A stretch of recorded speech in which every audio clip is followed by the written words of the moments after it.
விஷால் சொல்றாரு, என்ன சார் ஒரு எதை பண்ணாலும் he is doing with a style. ஐயோ, அவர் சேலஞ்சை நம்ம எப்படி மீட் பண்றது? யாருக்கு யார் அனுமதி கொடுப்போம்? இனிமேலையாவது நம்ம எல்லா வேற்றுமைகளையும் மறந்து நம்ம ஒன்னா இருக்கணும், வரணும், ஆடணும், பாடணும். ஏன் பத்தலையா அவங்களுக்கு அந்த நான் ஒண்ணுன்னா காலப்போக்கில் வேணா 2.5 கோடி ரூபாய் கொடுத்துறேன், இப்போ இந்த 2.5 லட்சம் ரூபாய் வச்சுக்கோங்க. இல்ல சார், இந்த விழா நடந்தது எங்களுக்கு கட்டிடம் கட்டி முடித்தது போலவே ஒரு உணர்வு ஏற்பட்டது. நீதான் வருவாய் என்று தெரியும் எங்களுக்கு, எப்படி வரப்போகிறாய், எந்த அவதாரத்தில் வரப்போகிறாய் என்பதுதான் எங்களுக்கு ஆச்சரியம்.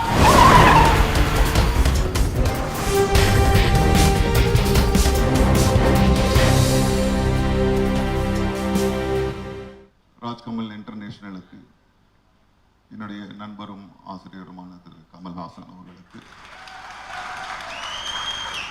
என்னுடைய வாழ்த்துக்கள். எனக்கு ஒரு குறை அழ வேண்டும் போல் இருக்கிறது. அந்த விழாவை வாசித்த பொழுது எழுந்து வந்து இங்கு ஒரு ஆனந்த களியாட்டம் ஆட வேண்டும் போல் இருந்தது.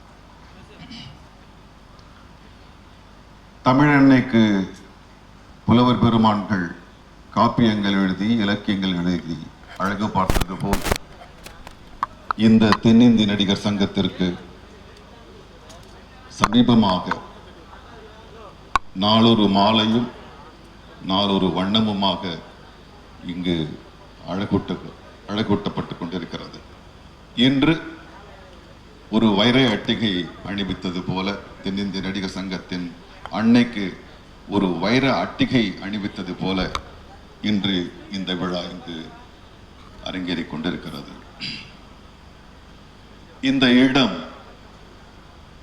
இந்த இடம் ஒரு கட்டிடத்திற்காக இயங்கியது அல்ல.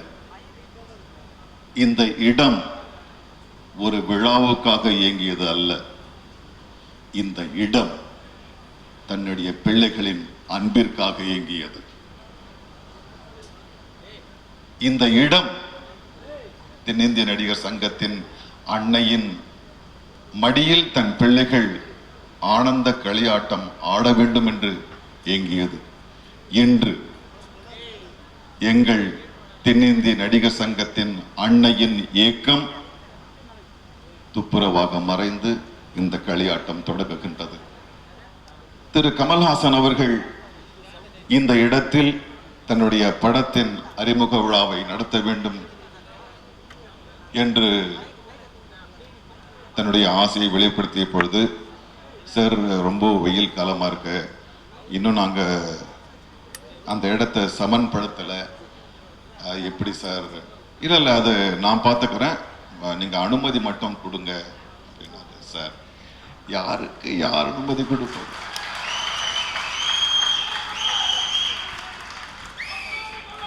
இது அவரின் இடம், அவர் விளையாடிய இடம், அவர் உடற்பயிற்சி செய்த இடம், அவர் நடனம் கற்றுக்கொண்ட இடம். நான் யார் அனுமதி பெற? சார், நீங்க தாராளமா பண்ணிக்கோங்க சார் அப்படின்னா சொல்றாரு. இந்த இடம் ஒரு நடிகர் சமூகத்தில் எந்த ஒரு விழாவோ எந்த ஒரு வைபவமோ நடக்க வேண்டும் என்றால் அது இந்த வளாகத்தில் தான் நடக்க வேண்டும். அதற்கு நான் ஒரு தொடக்கமாக இருக்கிறேன். அவர் சொன்னார், நான் சின்ன வயசுல இருந்து நடிச்சுக்கிட்டே இருக்கேன், ஆனா நம்ம எல்லாருமே ஒன்னா இருந்தது கிடையாது. இனிமேலையாவது நம்ம எல்லா வேற்றுமைகளையும் மறந்து நம்ம ஒன்னா இருக்கணும், வரணும், ஆடணும், பாடணும். அதுக்கு தாங்க என்னுடைய இந்த விழாவை நான் எங்க வேணாலும் நடத்திப்பேன். நான் ஒரு 5 நட்சத்திர ஹோட்டல் நடத்தலாம், இல்ல ஒரு சினிமா திரையரங்கு நடத்தலாம். ஆனால் இங்கு நடத்துவதற்கான நோக்கம் இந்த நடிகர் சமூகம் ஒன்றாக இருக்க வேண்டும்.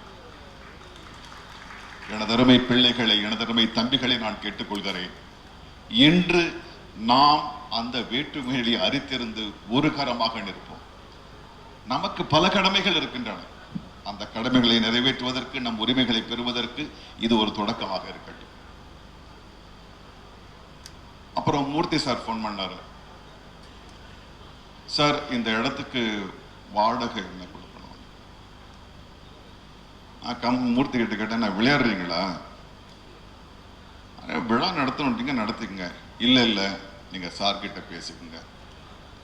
திரும்பியும் நான் சார்கிட்ட பேசுகிறேன். சார் எதுக்கு சார் இது? ஏன் பத்தலையா அவங்களுக்கு அந்த 2 நான் ஒன்றுன்னா காலப்போக்கில் வேணா 2.5 கோடி ரூபாய் கொடுத்துறேன், இப்போ இந்த 2.5 லட்சம் ரூபாய் வச்சுக்கோங்க.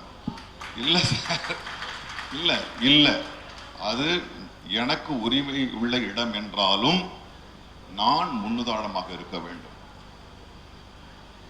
அதற்கு நான் சொன்னேன், இல்லை சார், இல்லை, நீங்கள் இல்லைகள் எல்லாம் சொல்லாதீங்க.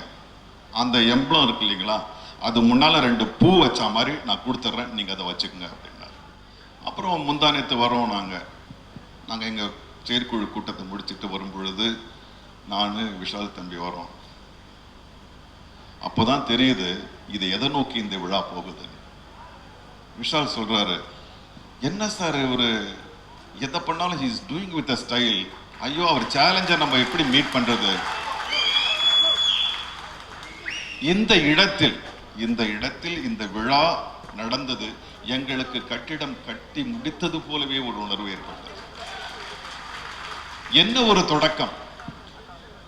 ஒரு 3 பிரம்மாண்டமான படங்களின் அறிமுக விழா ஒரு முரசு கொட்டோடு தொடங்குகிறது. எல்லோரும் அன்போடு வாழ்த்த வந்திருக்கிறீர்கள். இதைவிட சிறப்பான ஒரு வைபவ தொடக்கம் என்ன நடக்கும் இந்த இடத்தில்? திரு கமல்ஹாசன் அவர்களுக்கு எங்களுடைய நெஞ்சார்ந்த நன்றி. உங்கள் நல்லெண்ணங்களுக்கு நாங்கள் இப்பொழுதும் உங்களுக்கு துணை நிற்போம். அதுபோலவே எங்கள் வளர்ச்சிக்கும் என்றும் நீங்கள் எங்களோடு இருப்பீர்கள். இந்த அறிமுக விழா கூட்டத்தில் யார் என்று தெரிகிறதா என்று அவர் போட்டிருக்கிறார். அது படத்தின் தலைப்பா என்று கூட இன்னும் எங்களுக்கு தெரியவில்லை. நீதான் வருவாய் என்று தெரியும் எங்களுக்கு. எப்படி வரப்போகிறாய், எந்த அவதாரத்தில் வரப்போகிறாய் என்பதுதான் எங்களுக்கு ஆச்சரியம். ஆக ஒரு நடிகர் சங்கத்தின் ஒற்றுமையின் சின்னமாக இந்த விழா தொடங்குகிறது.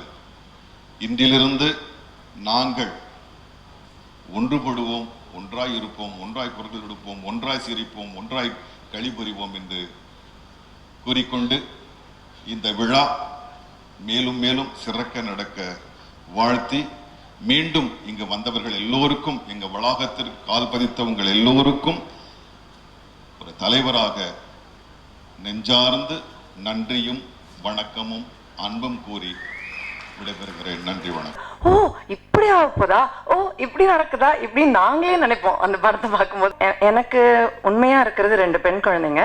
ஆனா நான் நடிக்கிறதெல்லாம் மகனுங்களுக்கு தான் அம்மாவா வரும். எனக்கு நிறைய அழகான மகன் இருக்கிற தாய் அப்படின்னு லேடி ஆடியன்ஸ்க்கு எல்லாரும் எனக்கு ஃபேன்.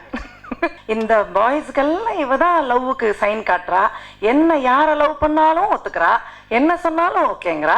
அதனால இந்த மாதிரி அம்மா எனக்கு வேணும். யூனிவர்சல் அம்மா ஆயிட்டேன், அதான் உண்மை. இந்த படத்துலயும் என்னை பத்தி நல்லா எழுதணும்.